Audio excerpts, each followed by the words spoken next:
What's going on, everybody? Hello, welcome, and thank you for joining us for anything and everything rock and roll. Of course, with a little bit of ADD. I'm Zach. I'm TJ. And I'm Robin. And you're listening to Rock Detention. I don't feel dirty. Gentlemen, how are we? We're Always good. good, man. How you doing? So good. So good. So Dude, good. It's the night of the Minnesotans. We have a Minnesotan coming on tonight, man. Well, you are already on. But we have a second Minnesotan. So there's two Minnesotans in one episode. Gotta counteract the Texans. Oh, Lord. There are two Texans. There are Yeah. two Texans. I've been here, outnumbered for 28 episodes. You know, but Robin's not like he's not like hella Texan though. You're not very country, you know? You have no accent. No, I don't have an accent, but Do you chop wood? I can. I've done it before. Okay, I've worked on a ranch. Like, Oh. Yeah. Shucks, you might be more Texan than me, dude. probably. Seeing as you want to vacate the state to somewhere else. You know, I like to travel. I don't get it. Dang, man. I do want to milk a cow though. I think I made that pretty prevalent on an episode not too long ago. Never done it. No, and I don't really want to do it. I'm good. So. It just seems fun. Yeah. I mean, if there's an apocalypse, it's a good skill to have. Probably. Absolutely. Well, Probably. I don't drink milk, so Then you don't need to milk a cow. you're right. But it'd still be fun.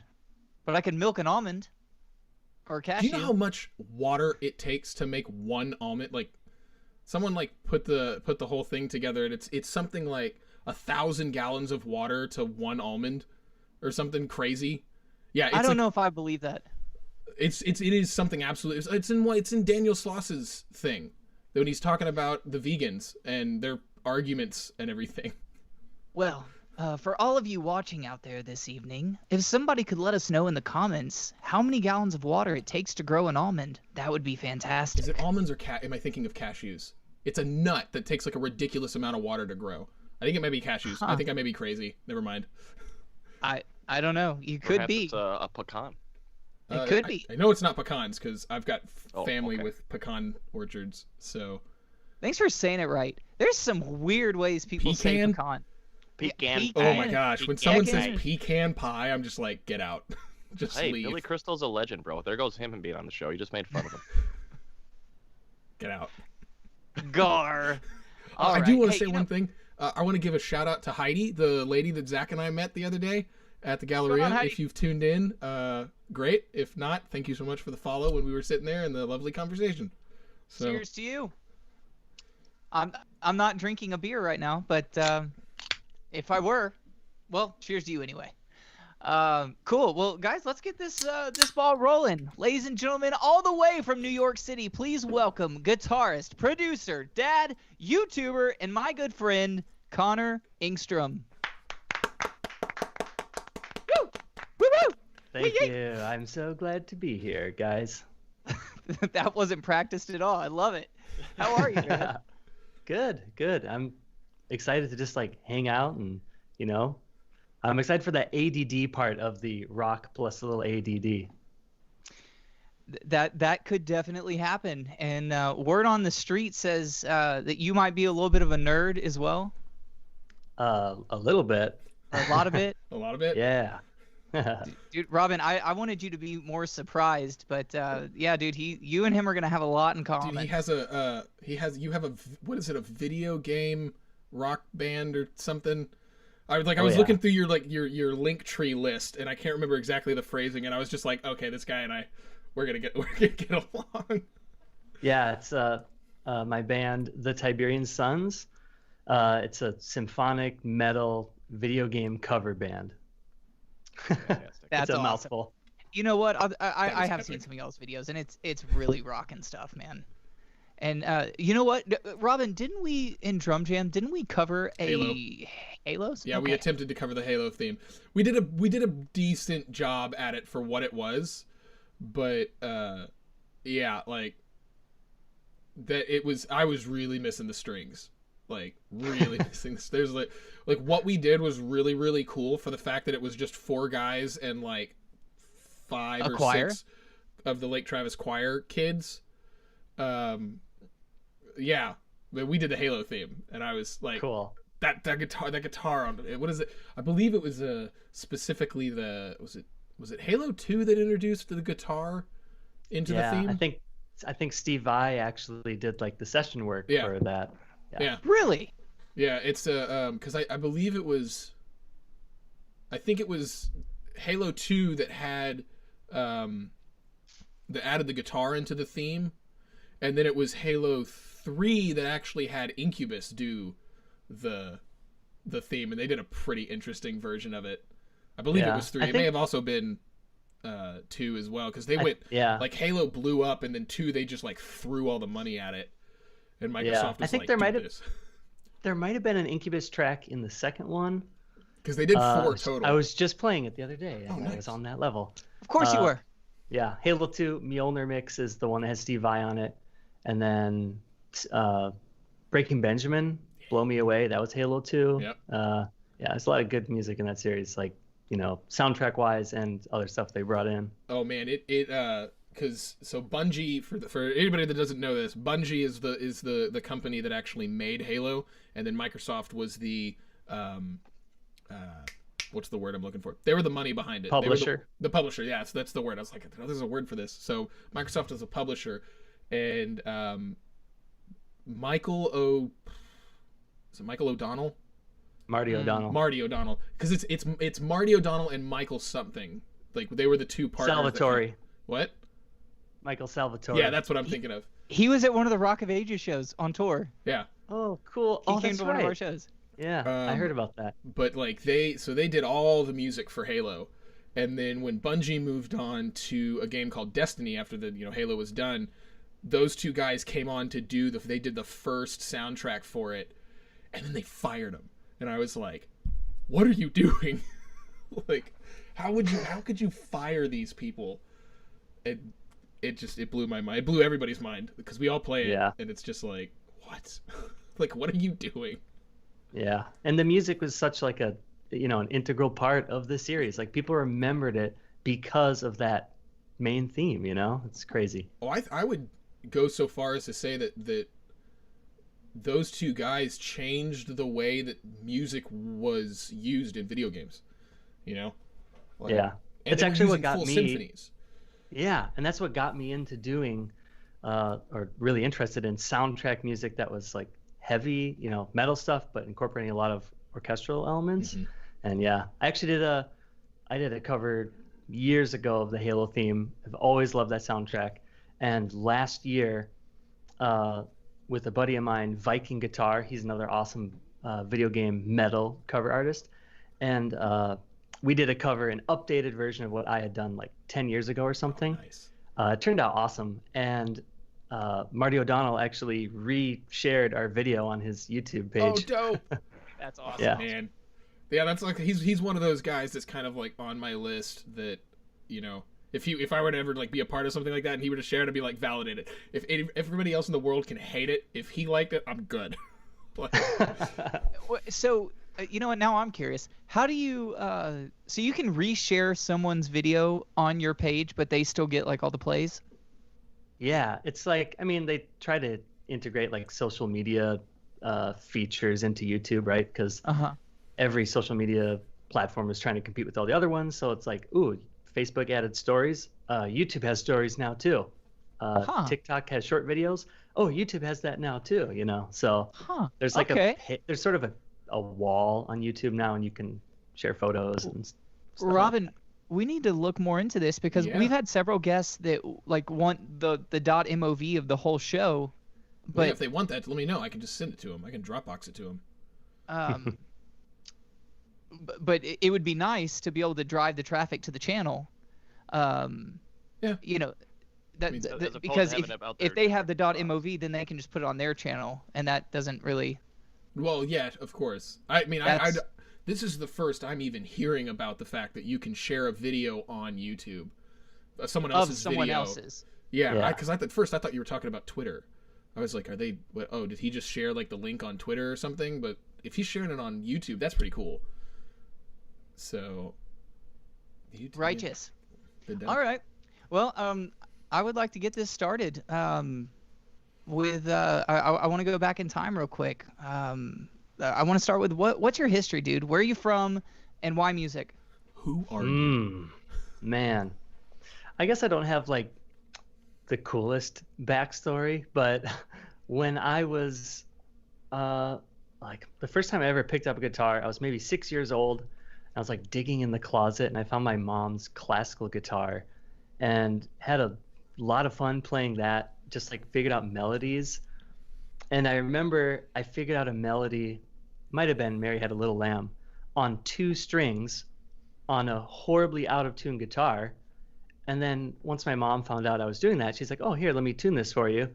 And and then of course I couldn't play it anymore because it's in tune. I'm like, fast forward a couple years, I was like 8 or 9 years old, and my parents entered me into like a local music studio raffle that I didn't know about, and they won the ultimate prize of like 3 or 4 months of free music lessons, and I wasn't even that excited, and so I learned guitar because I was like, well, I don't want to learn piano, so. The only reason I play guitar is because I was like, well, I don't want to do piano, I guess. So, Touche. I mean, my parents forced me to play guitar. I wanted to be a drummer. Everybody does. So it's all good. So I feel you, man. So yeah, it worked out pretty well, I think. I'd say so. Hold please. What was my last fate? So Sorry, you have pianos behind you? So did you ever take lessons, or would you just kind of figure it out, kind of on your own? Well, I took lessons. I mean, everyone starts with lessons a little bit at the beginning. On and off for years, I took guitar lessons. Never really did anything with piano. And then once I was in high school, I started to take guitar a little more seriously. Started practicing a lot. My friends were saving up and like got their first like clunker car, and I like saved up and got my first Strat, and I started playing local like festivals and state fair type stuff, just competition stuff, and I had a lot of success there, and so that was a little encouraging. I'm like, oh, I got to like pursue this. So just I don't know, over the years, like I saw a little bit of success with what I was doing, and so that motivated me to like push it further, and it's just snowballed since then. It's I don't know if I had like one defining moment. It's really interesting how like I can follow this thread of all this stuff that just happened perfectly that led me to everything I'm doing now. Absolutely. Now, so your family not in the music scene at all? Are you the only musician in your family? There's definitely other musicians and a lot of really talented musical relatives and stuff, but not so much like professionally. I do have an uncle though who was a pretty big jingle producer in Minneapolis, and he worked with a lot of the same people, like producers and stuff, even though he was doing jingles like JCPenney, like their theme song, Mall of America, jingles, their theme song. Jingles are huge, man. Yeah, so he was doing that like right at the peak when that was huge. Sure. Now it's like let's just license a cool song that everybody likes, and then right. So anyway, he was doing that, but he got to know a lot of people in the music biz, and like producers. Like he worked with Janet Jackson's producers, a lot of the producers that worked with Prince, obviously in Minnesota. So makes sense. I try to like pick his brain whenever I can. He's it still has a lot of those connections, even though he's kind of moved on from doing that. So, but that was also a lot of my inspiration early on. He kind of gave a lot of good advice when I was starting out. Right on, dude. Which then brings me to 2010 when I met you in New York City. Can you believe that? I had to look it up to. I went back into my old emails, and I actually found the email. And yeah, dude, great. We met in 2010, dude. Is that not nuts? That's what, Wow. 11 years? More than a decade. That's crazy, man. Oofda. Absolutely. Anyway, so I want to let's see here. Let me get the boring stuff out of the way. musical influences, band-wise, and then favorite guitarist. Boring stuff meaning Oh man. just the simple questions, answers before we get into the discussion. Let's see. Okay, well, one of my favorite bands, I think, is Blind Guardian, like a power metal band, like one of the earliest and most influential and most famous power metal bands, probably alongside maybe Halloween and I don't know if they started quite as early, but Symphony X. But I've yeah, heard of them. Blind Yeah, Blind Guardian is so good. TJ, you're nodding your head. Have you heard of most of these? Absolutely. So yeah, I went down the wormhole with that. Sorry to cut you off, Connor, but like, yeah, they're just yeah. over time just listening to stuff. You know, I started listening to like rap and then classic rock, and then I went into metal, and then really into the metal, and then you just start getting into. I went to Down in the Valley and like picked out 5 CDs. I think one of them was like Blind Guardian, and I don't know. There was just like. You just go on the YouTube like wormhole too. If you play one YouTube video and it just starts going other stuff, and then you're like, Halloween? How is that a band name? Whatever, let's check them out. Halloween, that's a great band name. I know, but it's funny because it's like, yeah. Anyways, sorry to cut you off, Connor. Yeah, I think a lot of people sort of credit Blind Guardian and Halloween as sort of like the creators of power metal in a way, but you know, obviously earlier influences like Iron Maiden, I suppose, you know, kind of speed metal, stuff like that is also a part of that. But anyway, I heard and I didn't even discover them till like way later. Like normally you grow up with, and like that becomes your favorite music, right? But sure. A friend showed me Blind Guardian in high school, and I was like, oh yeah, that's kind of okay. And I don't know why it didn't click. And years later, maybe when I was in college, I stumbled across a track, I guess it was on YouTube, and I heard one track, and it was At the Edge of Time. I think that's the name of the album also. I can't remember. I heard the one track, and I was like, all right. And I went on Amazon or eBay or something, and I bought like 5 of their CDs without playing anything else. I'm like, this is so good that even if it's 10 times better than their next best stuff, like this is my new favorite band. Dude, that's loyalty right there. It's weird how it clicks sometimes. Like Yeah. I've done that with bands. Like even I've talked about Children of Bodom in Finland. Like first time I heard them, I'm like, you're too aggressive. But now it's like that's my workout music. And like with White Lion, like when Amazon like first started not doing books and you could like buy stuff, I heard When the Children Cry in that guitar tone. I just ordered every White Lion CD and like packaged it together. I'm like, this is my $20 in my bank account. You can have it. I want these CDs. Nice. Yeah, so I guess maybe that's like the only like everything clicked moment for me. It was like when I heard that song, I was like, oh man, I want to make stuff like this. And again, they have that orchestral element, huge wall of sound. So I've been trying to like emulate that ever since. Right on. So when I ask you what band influenced you to where you are right now, you can sum it up to them. I think so. Then everything else is just kind of secondary to that. There's a lot of great bands that have way over the top music, like Nightwish. You know, that's great too. Love them. So, dude, they do an incredible version of Phantom of the Opera. Yeah, they do. I haven't heard that one. I'll have to check it out. It's like a duet between Tarja and the bass. I can never remember the bass player's name. But Mark something. Yeah, it's they've got very Finnish names. His voice is incredible. Mm-hmm. Mark doesn't sound very Finnish. Yeah, but try to pronounce his last name. It's probably like something crazy. Yeah, it's like I remember discovering Nightwish. That one blew because the first song that I heard from them was like Ghost Love Score. Their 10-minute epic, and it's just like it starts with that ba-da-da-ba-da-da-ba, and I'm just like, no one bother me for 10 minutes. I'm just gonna listen to this. Oh man, I discovered Nightwish actually before Blind Guardian. It was from like before YouTube. Do you remember a website called YTMND? No, I don't. It was like You're the Man Now, Dog. Anyway, this is like super nerdy stuff, but like the early internet. And it was just a website that would pair a GIF or GIF with a short audio clip. And I think, and then, so it's kind of like those are like the early memes of the internet. Thank you for saying GIF. It's GIF. I say GIF, but I didn't want to. Technically, it's GIF, but GIF sounds a little cooler. It stands for graphics. Graphics. It's not What graphics. You know what? GIF peanut butter. Yeah. Just change their spelling. If the creator of the GIF format said He's it's wrong. pronounced GIF, then that's good enough for me. He's wrong.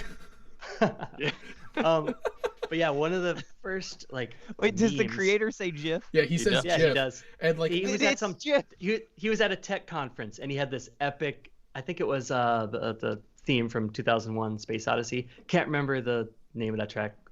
But he revealed in GIF format it's pronounced and then GIF right at the climax of that song. It was hysterical. Everyone lost. I do applaud him for doing that. But yeah, it's like I was reading somewhere that when he created it and called it that, even the people around him were like, "What?" No. Dude, I hate saying GIF. I say GIF all day. So anyway, that was that's the early days of the internet, and memes back then. A lot of them were pair that insanely epic part of Ghost Love Score from Nightwish with something funny. And one of them, the one I remember, I think the way I discovered Nightwish was it was just a GIF repeating of that one guy who threw a shoe at George W. Bush and he dodges it, and the epic music was playing and it was epic shoe dodge, and that's how I discovered Nightwish. I was like, this is the most epic thing I've ever heard, which is why it's a hysterical clip. And I had to I think it was Alta Vista, it wasn't even Google. I had to find out what is this music. Oh man. You're going to askjeeves.com. Yeah, right. Yeah. Yeah, that was back in the days when it was freaking difficult to find. If you wanted to try and find something like that band in America, good luck. Have fun searching the internet, because we didn't have all the keywords and everything logged into the the algorithm yet. So. Yeah, right.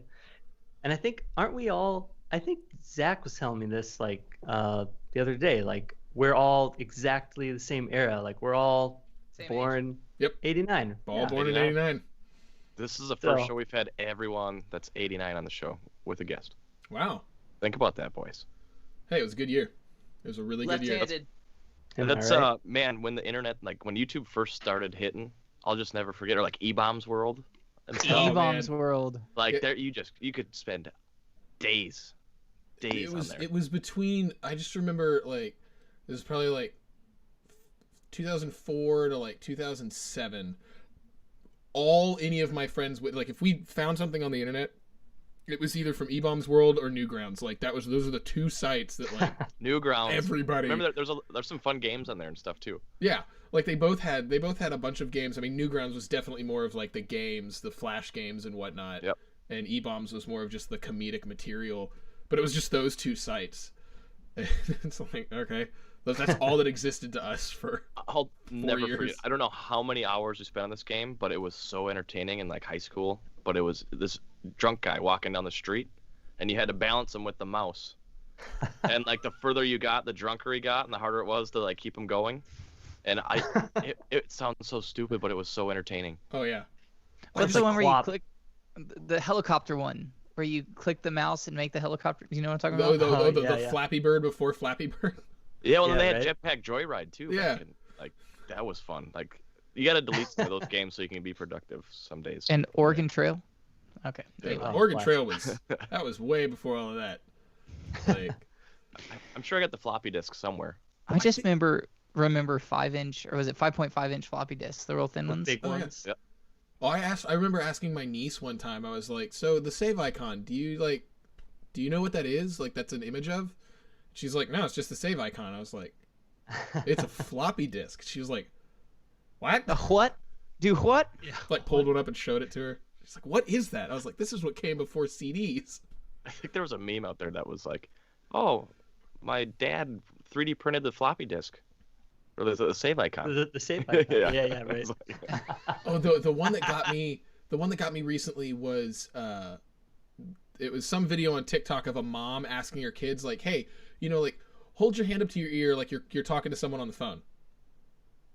and the kid just goes like flat with his hand.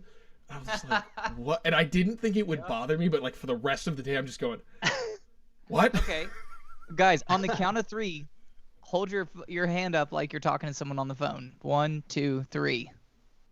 Yeah. Exactly. 89, exactly. baby. 89 Avengers Unite. The Yeah, right.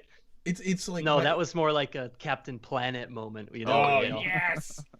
I had a toy from Captain Planet. Like, they would never get away with this these days. But the dude sparked out of his chest. Like, you'd flick the back of him, and he would spark out the front. I remember that think I toy. had Like, the you could same probably one. have started a fire with it, but it was awesome. And, like, look how I turned out. I got a podcast, so whatever. Do you remember the you Look can at make me, the creepy Mom. crawlers? Oh, dude. We had just had a conversation with that. How is Not that too long ago. legal? I don't know. What is It was this- the wait, easy what's bake the- oven for the guys. And Wait, I what's- I left oh, them yes! all over the house. The All over creepy the house. crawlers.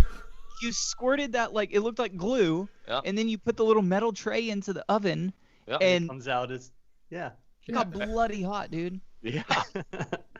Better than making brownies in the easy bake, though. I don't know. That actually Yeah. that sounds delicious. Well, looking back on it, I'm like, damn. If the oven wasn't pink, I probably would have asked for one as a kid. But the ovens were always they pink. probably made a black and chrome one for I was dudes. gonna say, just do what the No. Rolling Stones did and paint it black. I remember going to Toys R Us because that was a thing back then.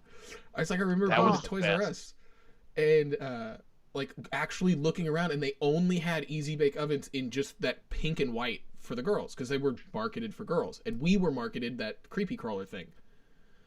Like, that was what we get. We couldn't eat what we made. I mean, we could. It probably made no kill us, sense. but- It was like, oh, look at my cool little bug. It's like, oh, okay. Yeah, I think we actually missed out on that Let's one. see. Yeah. And joke was on us because fast forward 20 years, and we're all listening and playing 80s metal and wearing pink things. So Yeah. I don't wear pink things. I'll listen to 80s Okay. hair metal, but I'm not gonna wear pink. You guys everyone, can You wear ain't pink. cool unless you wear pink. Okay. All right, then well- I'm not cool. all right. Rocker Chick 5252 just sent in a question. What are your favorite hair products? Let me just get my wife in here and find out what she uses. Do you steal her stuff? Let me plug one on the air then. Beach Babe toasted coconut dry shampoo. I use whatever is within arm's reach when I'm in the shower. So that's about it. Oh, so you do not do the shampoo buying in the family? No. I think a lot of people always ask me that. Maybe it's just because long hair, it's like a default question. Sure. But also, I just don't do anything to my hair, which is actually like really healthy for it. Mhm. And so I think that's the secret. You have great hair, man. Like It that looks very photo, soft, very soft. Like, I'm the jealous, cartoon actually. photo you sent to us, like the first photo we posted, where you're a cartoon. You know what I'm talking about? Yeah, that's a good one. That your hair looks awesome in that, dude. Oh, thank you. Wait, he's my a wife cartoon helped in a me, picture? like, Did I just get that not lined notice up this? just right. What was Dude, wrong look at with the that? first It's like picture a I filter posted. on it. I mean, yeah, it's filtered but it's still his hair. Oh yeah. Okay, yeah. I thought it was just a filter. That's just a filter, right? That's not actually like draw. Did someone draw that? Or is that like a? No, it's a filter. Okay. Yeah. Thank goodness for AI. I was about to say, it's like, yeah, you did the little cartoon one. I was like, was that a drawing? Hey, that's a pretty That good would've filter and some fabulous hair. You all have fabulous hair, so. Oh, thanks, Robin. Stop it. Thanks, Robin. You're too good to us. I mean, for a short-haired guy, you got pretty good hair too. It was needs a- it needs to get cut. Fine. Like, look at this. Look at this. Look at this. Okay. So look at it. Look at Just the grow it out. length difference on the sides. Well, we can't well, see yeah. because you're too high. Look at the difference of the Oh, length. oh. So, yeah, because You of the should way just, that I like, usually hair style it, sprayed it out goes like it goes like this. It goes in a direction that way, and so she cuts it very weird. And so when it grows out real long, it's terrible. I'm like, ugh. Why keep Robin, short? I'm surprised we haven't like influenced you or encouraged you or inspired you to want to grow long hair for the show. I do not have the patience to deal with it. The in so my most people have like kind of a short, awkward in between phase, like when it starts to get a little longer. Mine lasts for a long time because I have curly hair. So it's like it gets really weird. Bro. Like once it gets down to like right here, it just gets weird. Just own it, dude. Ow. I'm sure Molly would love you no It's matter what. quarantine anyways, so I mean, Yeah. what a better Yeah. time. And what are you gonna look back on, in 50 years and go, man, wish I would have grown out my hair. Nah. I'm good. That'll be his top regret for Yeah. sure. If that's I'd be on the you know what, tombstone. if that's Never my grew top out regret hair. in life, I will be very happy. Like, That you didn't grow your hair long? like if that's my top regret, like at the end of my life, if I'm laying on my deathbed and they're like, "What's your biggest regret?" I didn't grow my hair out. If that's my biggest regret in life, I lived a great life. You know, I think I'd agree with that. If that's the worst thing you did. Still wouldn't be Well, good. I don't know if that'd be the worst thing I ever did. But I'll tell you the worst what, thing I man. didn't do. Have you ever put a wig on? Like, do you know what it feels like to have long hair? Because, dude, doing a proper headbang with a guitar on feels pretty awesome. You know Connor, what? back me up. Oh yeah. Oh yeah, and you guys. TJ, back have me the- up. Even just air guitar, bro. Like, even just air guitar. And it's actually an essential technique for like distracting people from your mistakes. Oh, yeah. Hairography, bruh. That's Yeah. why we learned to spin sticks as a drummer. You know, we learned to do this so we can distract people from the fact that we just missed the whole thing. Hey, man, you're a great guitar player. No, I just spin my hair really well. That's awesome. All right, Connor, let's get back on track. What's going on currently? You got any currently gig projects, dad life? What's going on currently? A little bit of everything. Yeah. Yeah, being a dad is great. I was talking to you about it one time, and it's like that one of the biggest differences is looking back and realizing that I did not use my free time very efficiently before Ragnar came along. So Sure. I've gotten a lot better at that. You know, it's it's motivating, I guess, out of survival. Other stuff right now, got my YouTube channel. That's kind of what I'm focused on mainly, actually, right now, is just growing that and exploring music I want to make. You know? Sure. Now, how did that get started? Like what, you know, did you start from zero and say, I want to be a big YouTube channel, or were you just doing it for fun? Then you got something huge and you're like, you know what? I want to see where this can go. Like what brought you to the YouTube side of things? Yeah. I Because actually it used to be called Gin Mills. I remember Oh that. yeah, that's right. That's actually because that was one of my early usernames from video games and stuff. It was General Mills, you know, and then shortened to Gen Mills, and then I kept that forever. And at one point, I was like, "Yeah, I'm gonna get a little more professional." But I started Well, you YouTube. probably would have gotten sued or something, too. I started YouTube so long ago. I think actually this is my 15th year of doing YouTube, and it was somewhat off and on though. But the first video I ever uploaded was a contest that the Trans-Siberian Orchestra was doing for their song Christmas Eve. Oh yeah, Wizards of Winter. That's right. Yeah, I was like, was there another one I didn't know about? Yeah. I've done that one on my channel too, I guess, a few times. But Wizards in Winter, that's right. And this was a good contest they had, and that was it was so good. And that was the early days of YouTube, pre-Google, I think even. And it was totally different back then. And I joined a few contests. There was one from Slash, one from AC/DC, and I did like runner-up in a whole bunch of these, and I had like a lot of success on YouTube, because back then a lot of success, you know, like if a video got like 100,000 views, like that was a viral video back then, you know. Sure. It's like if you saw something that has like 50,000 views, you're like, I gotta click on this. These cats are gonna be hysterical. And Wait, literal cats, I'm sure you're talking about. yeah, exactly. And actually they had you could look up detailed statistics for your page back then. And my parents actually like printed off one time, because one of my videos was like in the top 10 viewed videos that day on YouTube, because like that's how unpopulated it was back then, and they printed it off, like saved that somewhere.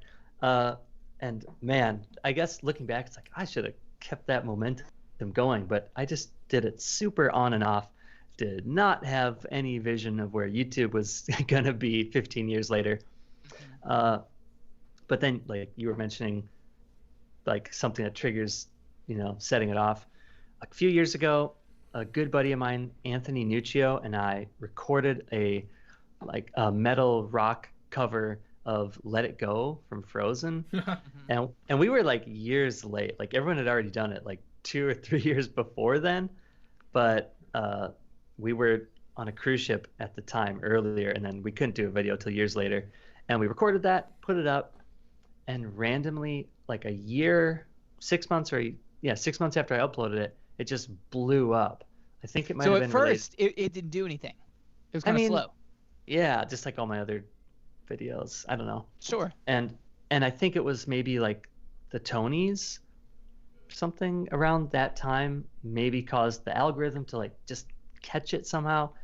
And I think right now it has like over 7.5 million views. Wow! Congrats, guys. That's awesome. Yeah, thanks. So that video was like the reason I was like, oh, okay, I think I can make something out of YouTube. Sure. And there was just like enough trickle down from that one video that, you know, I could keep doing other stuff. So super thankful that happened. And yeah, I just want to keep growing the channel, you know, doing better covers. Just always want to do something better than the last one, you know? Sure. Well, I guess while we're talking about YouTube, I am honored that a few weeks ago you asked me to do a collaboration with you. Oh yeah. I mean, it's the first time you and I have played together in like 10 years, man. I know, it's long overdue. and I'll tell you what, dude, it was an honor and it was a lot of fun. It took me out of my comfort zone. You know, I've never been really a jazz player.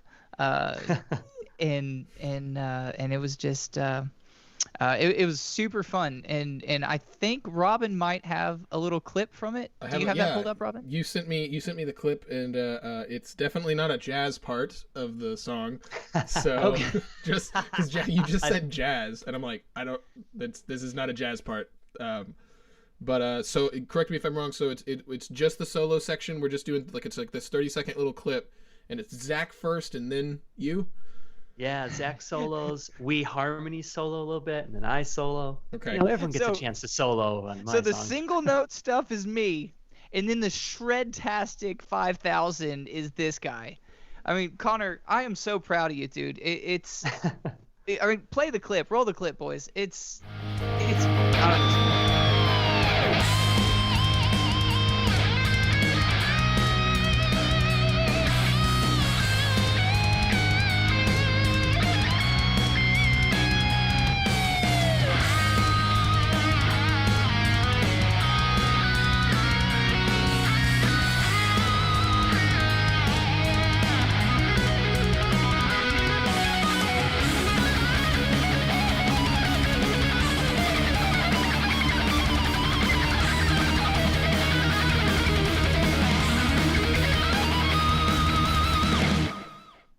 I mean, Jesus Christ. It's just so... All right, Robin, that's the first time Robin's heard it, I think. I hadn't listened to the whole thing. I just clipped it real quick. Like, he gave me the time markers, and I clipped it. So, what do you think?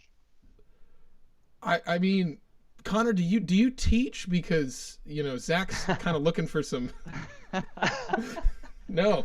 It's one of those, and because I know what the whole song is, that's what makes it even more, like, mind-boggling to me to listen to it. So I can't wait for y'all to hear the whole thing. Yeah, because I remember Zach calling me about this, and he's like, "Do you know this song?" And I was like, "Yeah." And he goes, "Okay, I'm doing a cover of this song," and I'm like, he's like, I'm nervous, man. Like, this is really getting me out of my comfort zone, and so, like, hearing this, and then hearing what it is and all that, I'm just excited. Like, this is just it's such a good collaboration. Well, thank you. Yeah, Thank you. yeah. We're gonna drop it in a few days. Hopefully, we'll see. I have to do some more video editing and stuff, but it was a fun one.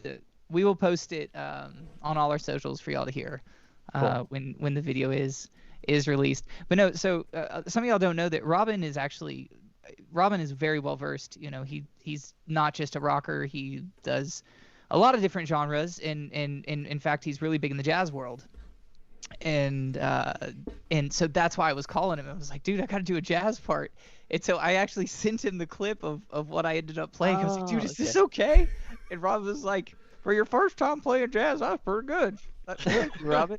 You sent it to me, and I'm just like first when you told me the song, I'm going, oh god, because I mean, that album, and I love the fact that we're not saying things. So like the whole audience is like, what are they talking about? All will be revealed. All will be revealed in a few days. But like that album to me, I mean, like the what you're covering was an album I grew up on. I mean, like that is just straight childhood to me.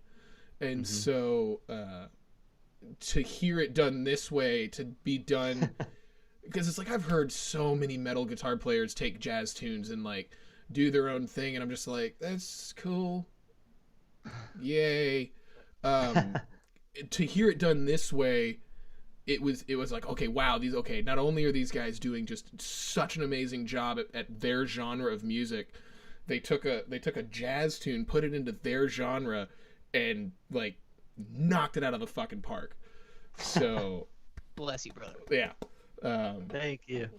Yeah, I can't wait for y'all to hear this, and when we do, when you post it, when we post it, whatever, everybody go comment, like it, do all that, because I want to hear what y'all think of it, especially you, Mom and Dad. Oh no, they're gonna be our toughest critics, man. Yep. So, but yeah, it was, oh man, that's just so good. And the tones, your guys' guitar tones is just, Zach, I've known you for a while, so I know your guitar tone is, you above par. So, I'll take it. Thank you. But yeah, like the tones of it, even though, and I am gonna, anyways, even, are you gonna shed a tear, Robin? No, I was gonna say, like, even though I know that you're still waiting for the your friend who's actually cutting the drums to come back, it's like those fake drums. I'm going, Jesus Christ, like I'm out of a job. Like, I lost a tour gig for making that joke. Oh shoot. Yeah. Too soon. I made that joke in front of the wrong person, and then they misunderstood. They thought I was being like serious and dogging them, and I'm like, no, dude, I know that this is like totally fake. Like this is the demo track that you're sending to everybody. And I had turned to the keyboard player, right, like we were meeting the band for the first time, and I was like, see this? I'm out of a job with these tracks. Yeah. I'm like, God damn it. Now you know for next time. Yeah, dude, your production work is incredible, which is why I added producer to your intro. So guitarist producer. To go down that nerdy little hole for a second, what programs are you using? Are you like, what's your DAW? What's your, like, are you using, is all that guitar just done through the box, or is it done, with an amp and a mic, or both? Yeah, let's see. I guess I don't have the most traditional setup, but yeah, I really start getting into that producer side of things because I grew up in Minnesota in a small town. Mm-hmm. Couldn't always find people to play with, so I started recording and just slowly worked my way up, learning as I went. And I started on FL Studio. Oh wow. And I have just stuck with it. I mean, the price point. Oh, yeah. But what's FL? Fruity Loops. That is. Fruity Loops. They've rebranded because now it's legit, and pretty much every DAW can do almost all the same things, and they each have a different flavor. So they're like rebranded to FL Studio. Much like Fruit Loops. Oh. Isn't that why they had to change their name? Oh, maybe. I don't know. Fruity Loops. Yeah, I don't know what it is, because I know that there was a point where I think they went with FL because there was a legal thing. I don't know though. I can see that. Probably got mad. Yeah, right. Now, is FL, like, back in the day, was it a free DAW? Maybe way back in the day. I don't know. I got it like 15 years ago or something. I don't know. I think it's definitely one of the cheap, because I remember in college when I was there was a lot of people that were using Fruity Loops, and I tried to use it and was like, I don't get it, because I was using Logic. Because back when I first got Logic, I mean, Logic was like $75-$100, and you're getting a full thing, and I didn't want to pay for Pro Tools. Yeah. And the cool thing about FL Studio is, like, I think, so my parents gave it to me for Christmas. Like, that's like the best Christmas present I ever got. And then I upgraded at one point to like the Pro version, and even if you buy like the top producer version, it's like $400 or $500 for life. And if you go with like Cubase or something, like every time there's a major update, like every 3 years, you have to like rebuy like $400 worth of software or something. So I don't know. And I'm so integrated into that DAW now. I just know it inside and out. So there's basically zero incentive to switch. And I think the tracks I make sound okay. They sound amazing. So yeah, I'm using that. And then for years I was using a Fractal. And I still have it actually right here. Fractal Axe FX2. I love it. It's so good. But for like the past year, like a year ago, I got endorsed by Neural DSP. Oh, nice. DSP. And we'll get back to that. Yeah. So they make the best, I think, the best for metal, especially guitar plugins. And it's maybe 95, 98% of the quality of using the Fractal, but it's set up like visually like an amp. It's so intuitive. Like it's like an amp on my screen. So I know what knobs I want to tweak. I don't have to. Can you move the mic around? Yeah, you can. God, you could do stereo mics. I mean, Logic did that. Yeah. They added that in, and theirs is nowhere near as good as like Neural or Bias and all of that stuff. But just being able to move the mic around was like life-changing for me. Yeah. Because the stupid plugins that they have in Logic, it's like they were so half-assed, and then they upgraded it a little bit, and you can like now move the mic a little bit, and it made all the difference in the world. And then Zach turned me on to Bias Effects, and you can really like get in there and move the mic around. It's like, oh man. So, yeah. And change the speakers. Yeah. Yeah. I think Bias FX is like, I mean, obviously more versatile, right? It just does everything. That's what I did all your tracks on. I know, it sounds good, dude. Thank you. But for my stuff, I'm so like into rock and metal. I just want the absolute best rock and metal tones I can get. And so Neural DSP, I think, does the best job of that. Okay. And yeah, dude, I have like their full suite of plugins because I'm endorsed now. It's so good. So I only record with that now because it's, even though my Fractal is constantly plugged into my computer, it's still just easier to load up a plugin that looks like an amplifier and, you know, tweak the knobs to like what I would do, and sounds perfect. You know, it's awesome. Does the Go ahead. Oh, sorry. Go ahead. Does the Fractal work as an audio interface? Like, do you plug your guitar into that and then USB into your computer? Yeah, I actually do. Not to get like too nerdy, but I also have the Scarlett interface, and that's great. I use that for a lot of stuff, especially if I'm having somebody tracking vocals because it has XLR inputs. Sure. But the Fractal has a processor in it, you know, so it works a lot better as an audio interface.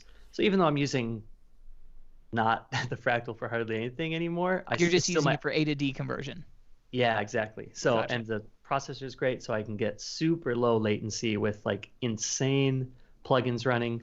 Because interestingly enough, the track we just played, that track, I don't know if I'll add anything to it, but right now it is drums, guitar, bass, and that's like not been my thing. Usually I'm adding like full orchestras to everything, and once you get into sample libraries, that's like, it just bogs down your computer like crazy.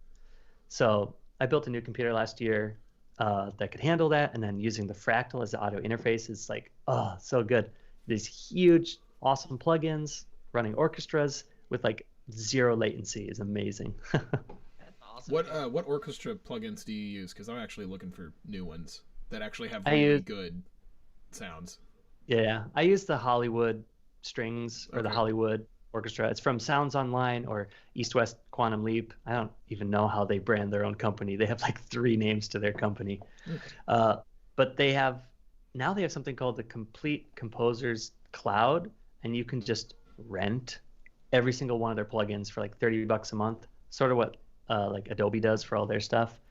And it's so, I mean, I don't like the idea of you're never owning something, but at the same time, to get access to that, if you just want to try it for $30 the first time, is insane. Yeah. Because I've bought packs from, you know, whatever Sounds Online, East West Quantum Leap, and each time it was like $1,500 to buy a collection of their orchestral plugins, you know. So now Yeah, that's a good point, because I remember when Pro Tools went to the whole subscription-based thing, the studio that I work at, we were just like, we sat there and we're like, we don't want a subscription. Like, we don't want to deal with that. Like, we want to just own the thing outright. And they gave you an option to, like, I felt like it was so much more expensive. Like, it's like $500 or $600 to just buy it outright. And you only get a year of, like, updates with it. And then you have to, like, purchase another thing on top of that in order to keep updating. And I'm just like, lame. So, yeah. That's why I went with Logic, dude. Cloud-based services, though, I mean, that's just the way everybody's going, unfortunately. Yeah. Well, it is cool though that money. like, yeah, right. But it's cool. I think that like anybody can just dive fully into like trying to be a producer at home now, because you can get access to the top stuff if you want, and it's all like subscription based. You know, just like, all right, for like $100 this month, I'm gonna try to get everything super pro and just like test it all out. You know, as opposed to be like, yeah, let me just drop $5,000 worth on software and just see if I like it. Ugh. That's why I didn't. I got Ableton. Like when I was working in a music store, I bought Ableton because I could get it for a discount, and it was one of those things where like I got it, and the book that comes with it, I think I must have. Yeah, it must be in all my music stuff. But the book that comes with it is like this thick, and I'm just like, I don't want to read this. So I just put the disc in and like loaded everything in because it was a disc, and loaded everything in. Was it a floppy disk, Robin? No, it was not a floppy disk. It was a round circular disc. A compact disc. Same thing. Yeah, it was just like I got so overwhelmed by Ableton and just what it could do.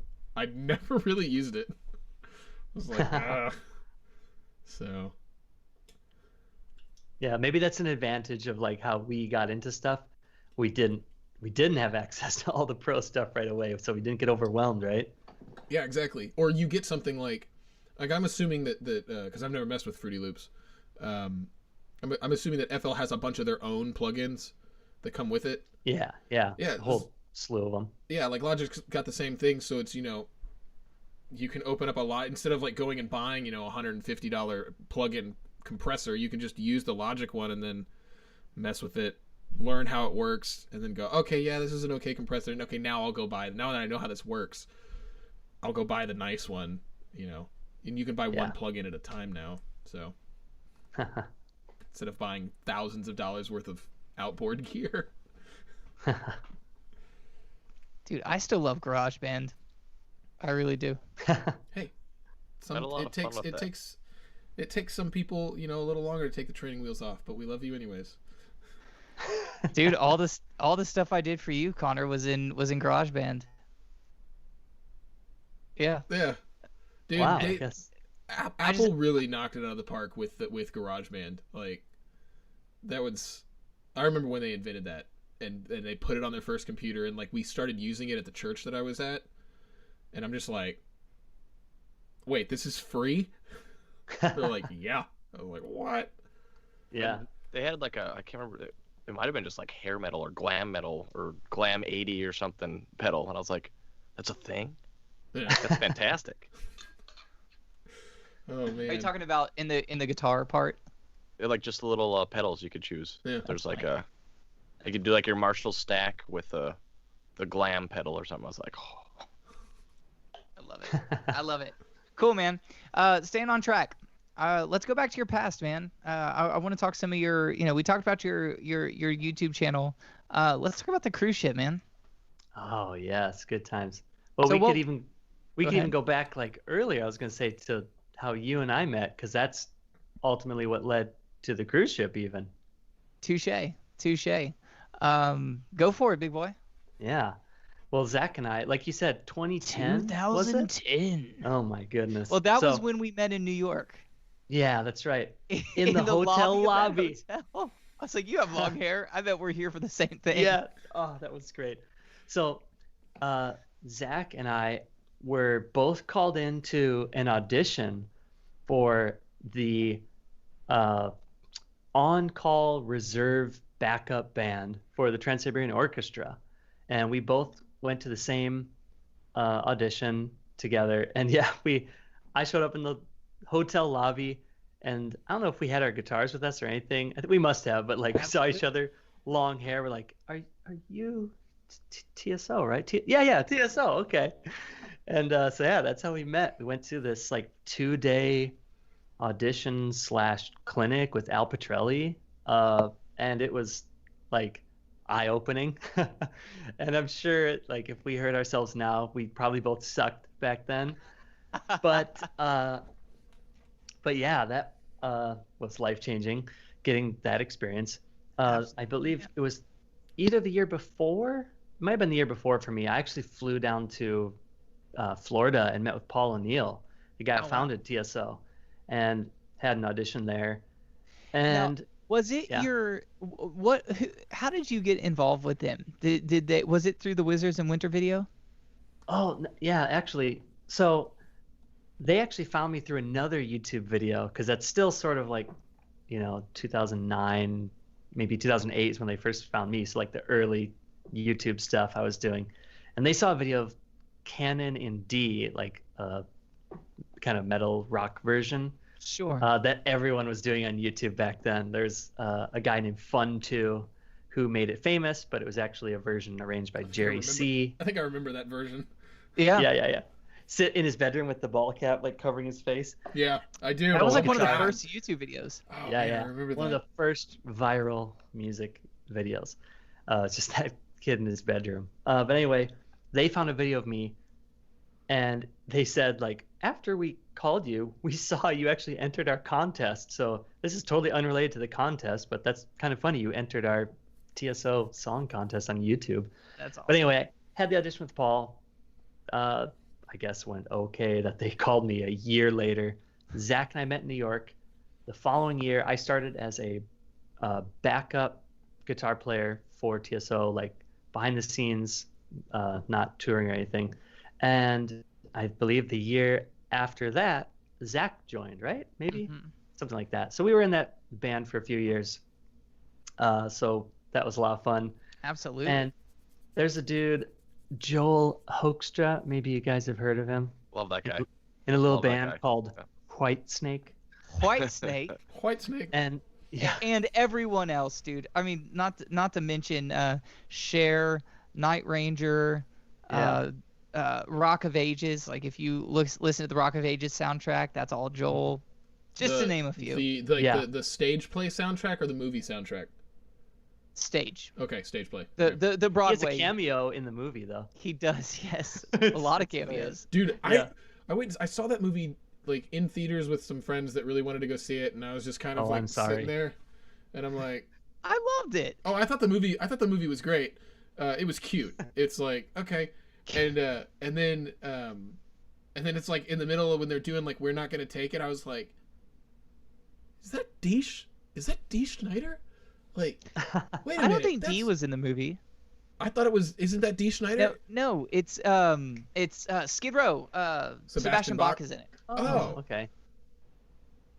Nice. I don't remember Dee. Now I've got to look it up. Yeah, so I'm not a liar. I thought it was Dee. 1985 you. No, I may be completely wrong because I was gonna say like, and then you see Sebastian Bach, and I'm like, oh,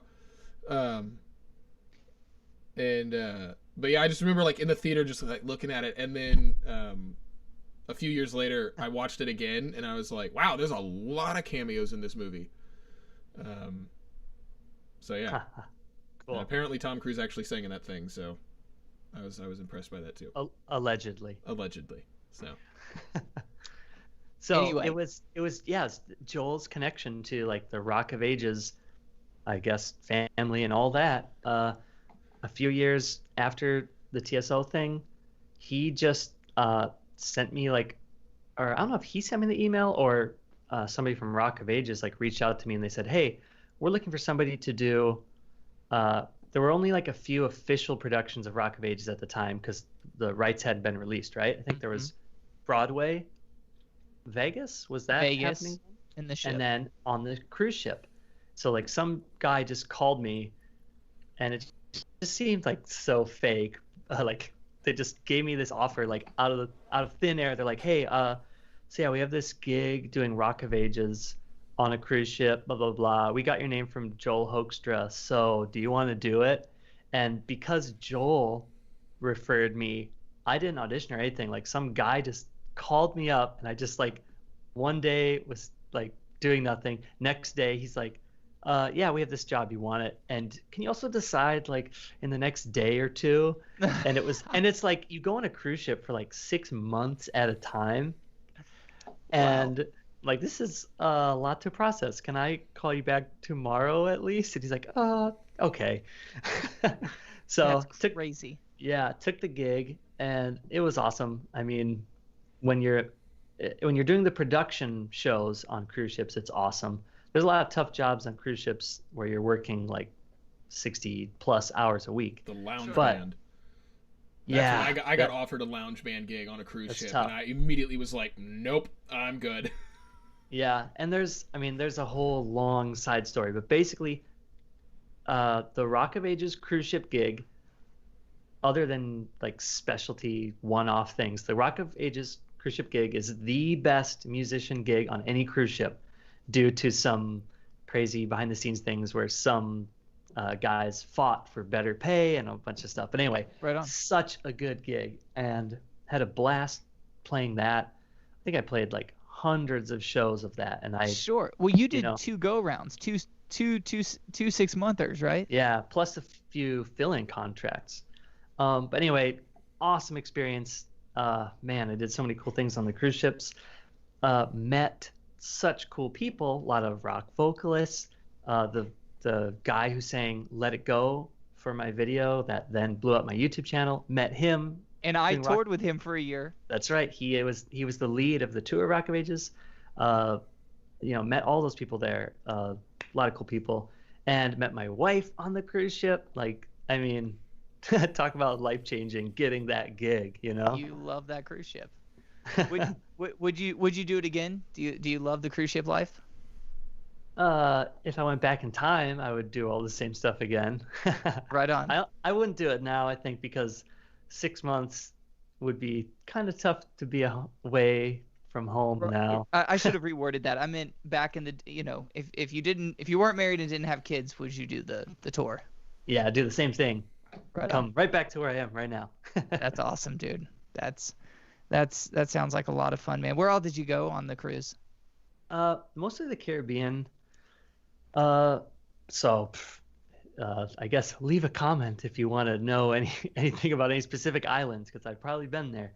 But I made really good friends with the drummer who was on the cruise ship, James Connolly, and he is like the ultimate dude buddy. Like, he just loves going on adventures, and he planned these crazy excursions by like calling from the ship satellite phone to the islands ahead of time, calling local people on the islands and be like, hey, we want to get far away from the ship and like do something crazy. So like I climbed mountains with James. Like we did like insane snorkeling. I mean, stuff that even if you go on a cruise, you probably wouldn't do, because it's still pretty far removed from, sure, like how long do you usually get like short, like stay at one port before you're like back on the boat, kind of a thing? Depends. I mean, it's usually most of the day. They get there 7 or 8 a.m. and then they don't pull away until like 8 or 9 p.m. Okay. The crew has a little bit shortened window because they give the tail ends to the guests, and then we have that slightly shortened window. And luckily, we only have shows at night, so we'd have like a full day to just like do whatever we want. One of the most memorable ones was St. Lucia. All the islands are beautiful. St. Lucia is beautiful. There's a place called Sugar Beach, and St. Lucia is famous for these 2 mountains on either side of Sugar Beach called the Pitones. And there's the large and small Pitone, and the beach is insane. I've been there a bunch of times, but one time James was like, I want to climb one of those mountains. He's like, you want to do it? I'm like, I'm in. And we had this thing where it's like, if one of us comes up with an idea for some adventure, we have to do it. So, and nobody else went. It was just me and James, and we did. And I think it was supposed to take total like 5 or 6 hours to do this mountain hike, and we didn't have that much time off the ship. We're like, should we do it? I'm like, oh, let's just do it. And we told the guide this, like, and this dude is like 65, really skinny, but all he does is guide people up this mountain. He was so fit. I couldn't believe it. He was moving so fast. And we're like, hey, so normally this takes what, like 6 hours? Well, we have like 3.5 hours. Like, can we do it? He's like, sure. And so it was brutal. Probably the toughest physical thing I've ever done in my life. And then you got to play a show that night? Yeah, 2 shows. Dude. And yeah, running on adrenaline. Zach, could you have done it? I mean, sure. When you're in moments like that, like sometimes you're just like, your body just like, I don't care. Adrenaline, yeah, it's like, I bet you I'm slept not really gonna good miss that this night. opportunity. Yeah, right. Dude, All through I mean, the did next you get day, dizzy probably. during the show? I don't know. I don't remember. So maybe that's the answer. I just remember being so tired after that climb, but it was awesome. And actually, well, I was just gonna say, when I came back from cruise ships and was kind of done with that, the Let It Go video went viral, launched my YouTube thing, and I did a cover of Hawaii 5-0. And even though it's not in the Pacific Ocean, I was like, I want to get some clips from my time on the cruise ships. And actually, I had a short fill-in contract. So that contract, I took my guitar on all those adventures and hiked with my guitar so I could record that music video. And there's a couple clips from the top of the Piton in St. Lucia in that video. So yeah, go check it out. Send it to me. I definitely want to see that, dude. Yeah, definitely. Gosh, man, you're making me miss Rock of Ages. I miss it every day, man. I love that show. Making me miss the Caribbean. Touche, dude. Now, how long was y'all's set on the ship? It was slightly shortened, but then it's so weird. So Wait, they shortened compared to what? How long was it? Well, it was only like an hour 45 minutes for the show. No intermission though. They shortened it enough to be no intermission because on a cruise ship people just come and go, everything's free, and they didn't want to give people enough of an opportunity to just like leave.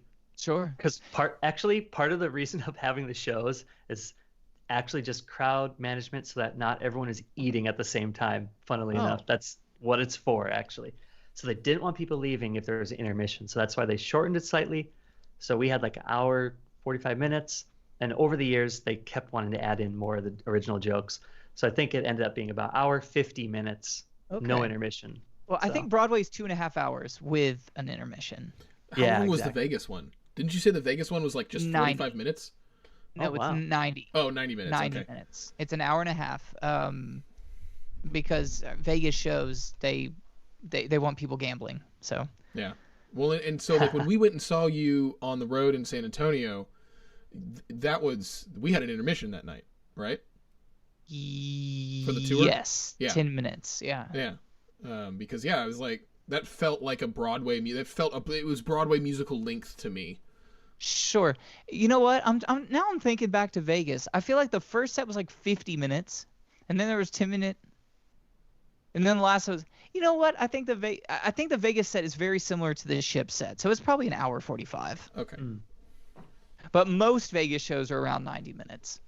Anyway. Yeah, because I remember I was really surprised when I went and saw Cirque du Soleil. We went and saw Love, the Beatles one, and I was like, "This is so cool!" It's over. I was like, "Holy wow, that was quick." Sweet. I've just got 2 more things I want to bring up, fellas, before we wrap up the night. So I'm a huge fan of the movie Rockstar, with Jennifer Aniston, Mark Wahlberg, and what is the sign, Robin? I'm just giving you Timothy Oliphant, the whole works, guys. Don't forget. So one of the greatest songs ever is "Stand Up and Shout." Stand up and Oh, except it sounds way better than that. And that is sung by none other than Mr. Jeff Scott Soto, who also sings with the Trans-Siberian Orchestra. And please correct me if I'm wrong, but you have done some work with Jeff Scott. Yeah. Actually, I was talking earlier about like my career is like this weird thread you can follow of like this random thing got me this random thing. And maybe that's how it goes for most people, but it's just interesting how it works like that. I call them stepping stones, but thread, whatever. Yeah. So I think it was even before maybe I was a backup at the time with you for TSO. I don't know, but I went to a show and it must have been 2012 because I just worked on my first solo album. And was it you, TJ, or someone was talking about you heard the training montage I did off that? Yeah. That's awesome. That Rocky IV, dude, there's nothing better than that. That's a pump up. Like if you're having a bad day or a tough workout, like just put that on. You're good to roll for the rest of the day. There's like nothing better than like the 5 chord, but the 4 is in the bass or whatever, so good. So I had just like finished that album and I worked so hard on that, like so that it would actually be better than all the stuff I was making back then. And I got some CDs made. I brought it to a TSO show, and I wanted to like give it to the guys that I sort of knew from being in the backup band. And I handed one to, I don't know if it was to Angus Clark, which by the way, I did a YouTube video with him. Dude, Arabian Nights, right? Dude, yeah, dude, he shreds. Y'all's harmony stuff was killer. Wait, like the Aladdin song Arabian Nights? Yeah. Yeah, and it's mashed up with Kashmir by Led Zeppelin. Oh, wow. It's insane. So good. Go YouTube it, guys. Yeah. That's one of my proudest tracks right there. So good. But anyway, so yeah, I handed a CD to Angus, handed a CD to somebody else, can't remember, and like Jeff Scott Soto was like hanging out with them, so he was standing between them, and it was I'm very nerdy and shy and very awkward, and it was like one of the most awkward moments of my life. I just handed these two guys CDs, and I was just like standing there like looking up like 6 feet more up at Jeff Scott Soto, and I was just like, here. I just like didn't know what to do. I had one extra CD, and I was like, "This is for you. I planned this." I hope you said it just like that. It was so awkward. I was like very ashamed after I left that concert. But anyway, Jeff like got my email from somebody or my phone number or something, and like he messaged me that night from the tour bus and said, "Dude, this album is so good." He's like, "Do you want to?" He's like, "I'm starting a new project just called Soto, and it's like really hard rock stuff." He's like, "Do you want to write some music for this?" I'm like, "Yes, I do." And I ended up writing 2 tracks, the first single off that first album. So that album is called Inside the Vertigo. And I wrote the first single, it's called Break, and co-wrote it with Jeff. And then I co-wrote End of Days, which it's really hard to find End of Days anywhere. But like if you look at reviews for the album, that's like everyone's favorite track. It's like, 9 minutes, epic song, goes through many changes and stuff. It's such a good track. Worked so hard on that with Jeff. And it's so funny. Like, I think my inexperience at the time was kind of good because I was telling Jeff Scott Soto, like, I think you should do this. Like, it'd be cool if you did this on this track. And he had like a phone call with me. He's just he laughed it off. He's like, this 20-year-old or kid like telling me like what to do. And he's like, but man, it's like, you were right. I went with that melody because it was so good. That's awesome, dude. So I'm definitely gonna go check out those songs. That's great. I didn't know those were the 2 you were on. I saw Soto sing with Journey, 2004 or something. Because even Steve Augeri, I think at the time was out with voice issues or something. Then I met him after a TSO show, and I brought up Talisman, because that band's awesome. If you haven't heard them, and he's like, Talisman? We were just listening to Talisman in the back. I was like, it's a great band. That's how you go down the YouTube wormhole. And I was like, who the hell is Talisman? Cool. So Right yeah, on. I did this stuff for the first Soto album. I think I wrote 2 more tracks for the second one. The second album is called Divac or something. It's a Super cool album. And Did you say Divock? Divock? Like Divac? Divoc? Divak. Okay. I can't remember what it means. Divac, Can't remember the Divock? translation of that. Hmm. Yeah. And Okay, right on. I wrote the title track. It's an intro track, orchestral, really epic. And then what's the other track I wrote? I can't remember. I'll have to look it up. But anyway, wrote another track, long, epic track, of course, going through key changes and has orchestra in it. But yeah, a lot of fun working on those. Yeah. Jeff's a cool guy, so Yes, luckily he didn't he's a like sweetheart. fire me immediately when I was like, I think you should do this. I love that, dude. I love that. And then finally, brother, dude, what's the ultimate goal? I don't know. Just keep making music, you know? I've like always had like these other jobs and side gigs and stuff so that I can kind of do the music stuff I want, because I never really wanted to grind it out like every weekend in like a band. I mean, it would be, I love playing with people, but it's like so tough, and I don't know if that's like the path I want to take. So I've always had other stuff going on so they can support me in doing the music projects I want to do. But you know, for now, I just want to keep growing my YouTube, keep playing with my the video game band Tiberian Sons. Yeah. We recorded a soundtrack. Electronic Arts hired us a year or two ago. We did the soundtrack for the remastered Command and Conquer games. Yeah, and that's a whole nother that's another podcast right there. I'll come back. Very cool, man. If you smash that like and subscribe button and hit the bell, or is that what the kids are saying? I don't know. Yeah. Well, we still haven't come up with something clever because nobody subscribes to us. So We're working on it, man. We're working on we're it. getting there. Yeah. Slowly Subscribe, but surely. everyone. So, but yeah, I want to do more stuff with Tiberian Sons. Like, we got to play with Frank Klepacki, the composer for the Command and Conquer video game series. He's like legendary in the video game scene.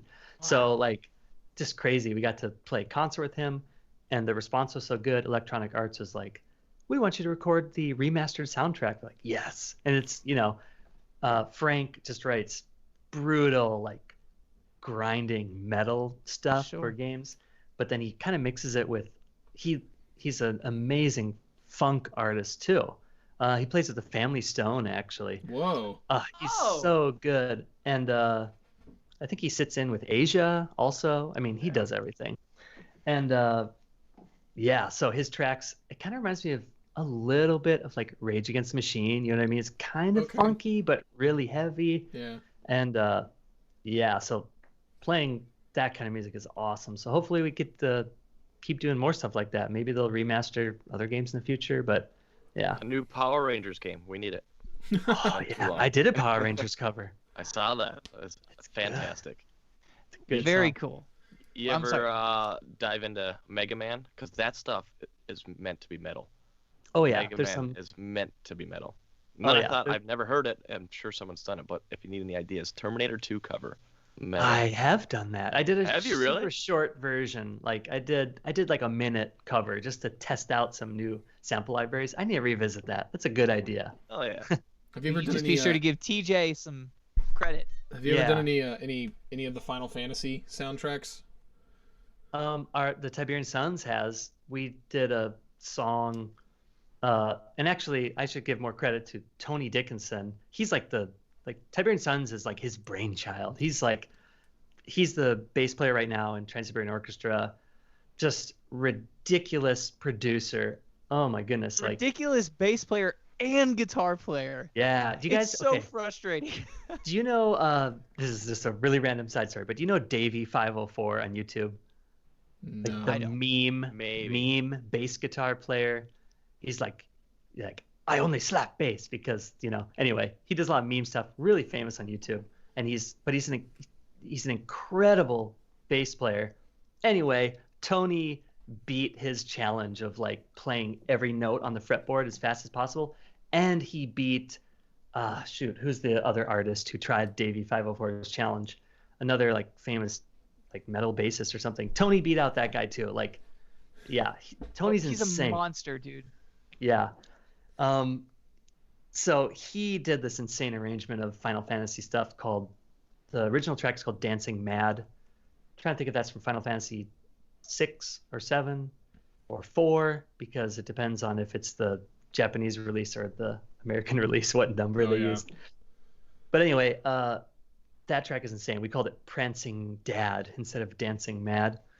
And the composer, the original composer of that video game music, has like a cover band. Yeah. And he decided to name his cover band off of our cover of his soundtrack, something like that. So he has a cover band or something called Prancing Dad because of our. I believe his name isn't his name like Nobu Umatsu or something. Yep. Yeah. Exactly. Yeah. Dude, there's some soundtracks for video games that are just like so fucking good. And final, like that was the thing that drew me into Final Fantasy was someone played me like one of the soundtracks, and I was just like, "What the? Okay, all right, hold on, let me play this." And then it's like, what is it? Like 250 hours later of my life, I'm just like, that is a long ass game. Yeah. Like recently, everyone kind of knows now, like video games having these insanely cinematic scores, right? Mm-hmm. Like, what's the composer? Bear is his first name. Anyway, he did like the God of War series. Yeah. That one track is incredible, and I collaborated with another YouTube artist, Scar Productions. Super sick metal producer on YouTube doing like video game and stuff like that. Oh, it's so good. And he can like sing. Yeah, dude. So I collaborated with him on, and that track is so good. So that's kind of where the music's at now. But like you were saying, Robin, like the earlier stuff is like, they were using like, 8-bit, 16-bit sounds or whatever, but it is metal. Yeah. Like it's so like, yeah. What is the, was it like, In Flames. It's like one of the Final Fantasy VII tracks, I think it's called Genova, and it's like this breakbeat. It's like this, and like it's like this 8-bit breakbeat thing, and whatnot. And then when he did the band, when he starts because he did a whole thing where he did a live orchestral show of all like a selections from over the whole series.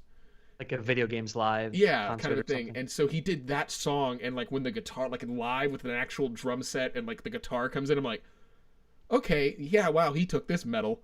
Holy crap. Like, this is so cool. Yeah, cool. But yeah, it's like all those guys do that. It's like there was TJ, who did that? Someone took, what is it? Mega Man? What are you asking? No, there was an old video game from like the late 80s, early 90s that you sent us like the soundtrack to early on. Commando. No. I mean, I know the Proto Man is like a Mega Man cover band kind of deal. The Proto Man, you said? Yep. Yeah, they're cool. awesome. Yeah, it was like another video game. And something. So, and then In Flames, which I was going to say is a band out of Sweden, if you haven't heard of them. Awesome band. But their latest album, The Mask, they turned it into arcade version. So it's all their songs, just like turned into 8-bit. No, it was a video game soundtrack that was an 8-bit, and we were talking about how it needs to be like done full band. Was it Ninja? It wasn't Ninja Turtles, was it? Battletoads. Battletoads, that's what it was. Guaranteed. Yeah. Battletoads.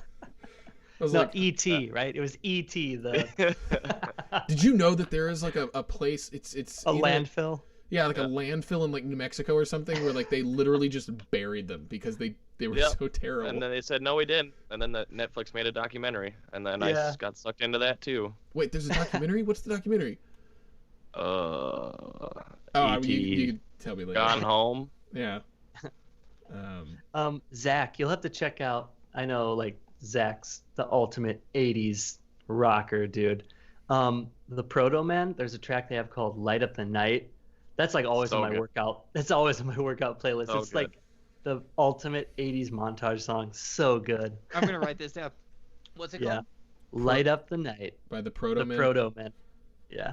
Light Up the Night. Yeah, I was in Texas last year, and they had a show like the day before I got there or something. And I was like, damn it! I wanted to see them so bad because they don't tour much. Yeah. But I'm like, how cool would it be to rock out? Because their whole thing was like concept albums, like basically based off of Mega Man. And that's I'm so glad you awesome. guys like asked about music and talked about music that I actually like know. Yeah. Because my like the stuff I listen to, my influences are so all over the place. Like I really like 2 songs from Iron Maiden, and I love the songs. Like 2 Minutes to Midnight is so good, but it's like, and my wife like called me out one time hard because I had an Iron Maiden shirt on. She's like, name like 3 songs. I'm like, good for your wife. Hell yeah. Yeah. Like, cause that's Yeah. like just seeing some people are like, do you even know that band? Like, yeah. Like, 'Cause no. I don't know, like it's not even certain bands usually, but certain songs click with me. And so like a lot of times like there's like these legendary bands. It's like, yeah, I like 2 of their songs a lot, and then I like 2 of these songs over here, and then That's me it's with very- that's me with Led like, Zeppelin. One of my rules is with shirt buying, like I don't care how cool the shirt is, like I need to go listen to 2 albums before I can buy that shirt or before I wear it. Yeah. Because I'm not gonna get caught out in the wild and then be like, yeah, name 3 songs. But like, shit. And then Yeah, I'll take I it don't off. want to be God on dang it. Jared Here's the Dines, shirt. a Jared Dines video on YouTube where I get called out, right? And I don't want to meet Tony Hawk doing it either and be like, who are you? You look like Tony Hawk. And then I'm a meme on the internet. Yeah, right. Have you seen that video of Tony Hawk driving around and he tells people, do a kickflip? Yeah, that's Yep. good. I just love Awesome. he had a real great like 6-month run of just great Twitter posts. Like just him like going out and being like, at a boarding a plane, he like hands the ticket and the guy's like, "Oh, you kind of look like Tony Hawk." And he's like, "Yeah, I get that all the time." And he goes and sits down like all this kind of stuff. Like, carrying a skateboard around. Then someone's like, "So, do you actually like use that thing?" He goes, "Yeah, kind of. I don't really know exactly what I'm doing with it, but yeah, something." Cool, That's cool. great. Well, Connor, thank you so much for coming on here, brother. This has been an absolute pleasure. It's been way too long. I think we need to catch up Part more 2. often. But for those of you who tuned in, thank you so much. If you haven't yet, please subscribe to Connor's YouTube channel, Connor Ingstrom Music, and of course Rock Detention. We're here every Tuesday night, and have a wonderful week, everybody. God bless you all, Mr. TJ. Connor, thank you for joining, brother. Yeah, thank Good you to so have much for a having fellow me. Minnesotan on. And boys, Don't if we're you ever know? happen to be in Minnesota, Connor could probably test this Grand Ole Creamery. Some of the best ice cream and pizza and stuff to die for. We don't have to go there. I'm just saying. Being St. Paul. We have to go there. Okay, fair enough. I'm with you. It's good. Love y'all. Thanks again for coming on, Connor. We'll Yeah. talk soon. Smash Awesome. that subscribe button for both of us, Connor and Rock Detention. Mr. Robin, over to you. This is fun. I always love this. Is 2 weeks in a row where I've really gotten to like nerd out a little bit more than normal. So We're gonna I've have to always- tone it down next week. Yeah, I know. We'll see. But yeah, this was always fun. And like TJ said, please go follow Connor, subscribe, go follow him everywhere because he's worth the follow. He I don't posts have enough amazing stalkers videos. in my life. So what? I don't have enough stalkers in my life. Please follow me everywhere. Everywhere. We'll get the cameras, the little drone cameras, so you can follow him around. But yeah, keep in touch with all of us. If you've got any questions, anything, any guests that you think would be a great guest to come on here, shoot us a follow, a like, and or not, a message on Instagram or something, and let us know what you think. And yeah. So and yes, for those of you wondering, that is a fully automatic Nerf gun in the corner. So For none of you wondering, for everybody wondering, We get closer every week. We're a Nerf family. We don't believe in yeah. extra. Connor, in 10 seconds, tell him your Nerf story real quick. When I was in high school, college maybe, my friends and I would sneak into our church at night and play Nerf in the hallways. Wait, you had to sneak in? So that was one thing I loved about my church growing up, was like they were like, "Okay, kids, we're gonna have a big like sleepover at the church. Here's your Nerf guns." And like we just have like this all night Nerf gun battle. So We had a Halo LAN party at my church, an official one. I'll say that. oh man. We played Bomberman at mine. Bomberman 64, I think. and hide and go seek, and it was Quick, Zach, play something cool so we don't nerd Well, out. Oh, Robin class has to- dismissed. Power Rangers good song.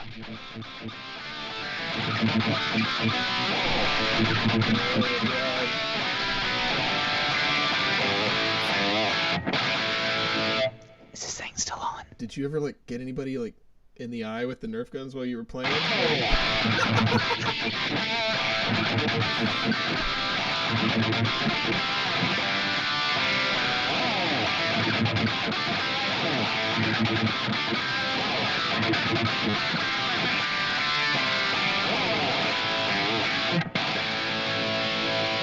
Anyways, before I was so rudely interrupted, did you ever get anybody? I'm kidding, I'm ending it.